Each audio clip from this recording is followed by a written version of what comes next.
Kamran Bokhari is a fellow with the program on extremism at George Washington University. He joins us live from Toronto. You know, what makes that attack in Turkey so concerning is the age of the attacker. What can you tell us about how ISIS is using children?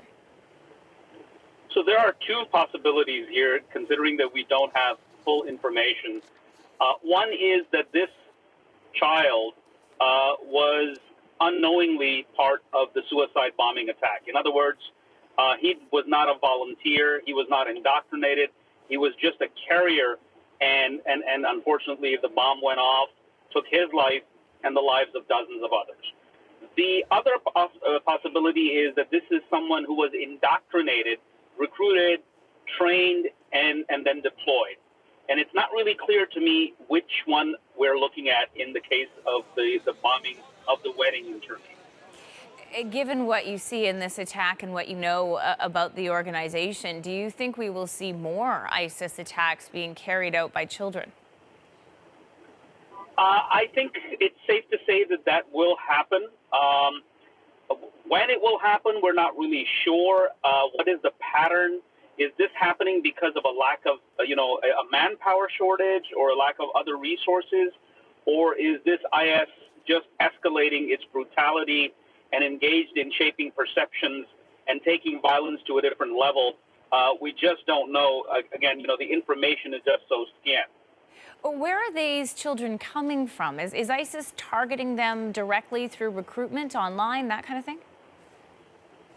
I think that these are children that they are in physical proximity with. I don't think that they're being targeted online, because if they're targeted online, then these people are not necessarily in the area where IS is operating and running these assembly lines of suicide bombers.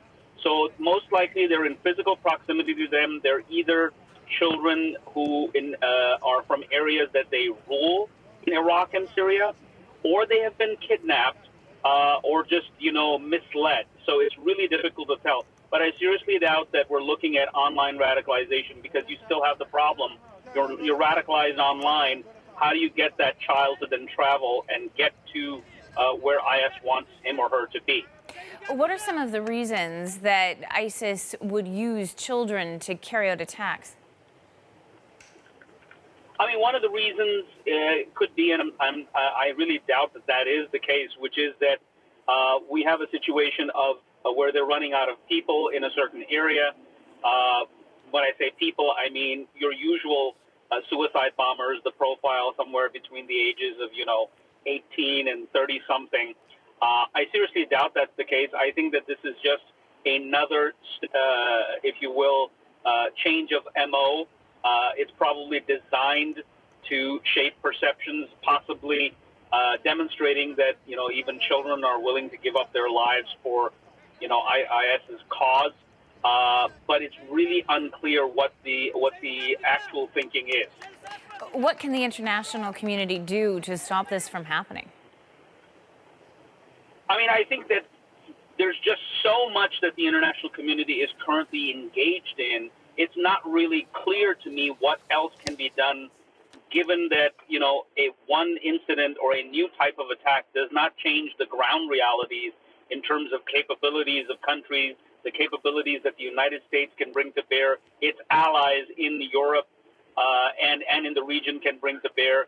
I think those realities are still there. They don't change with a new attack. And I think that it's going to be a while before something can be done about it.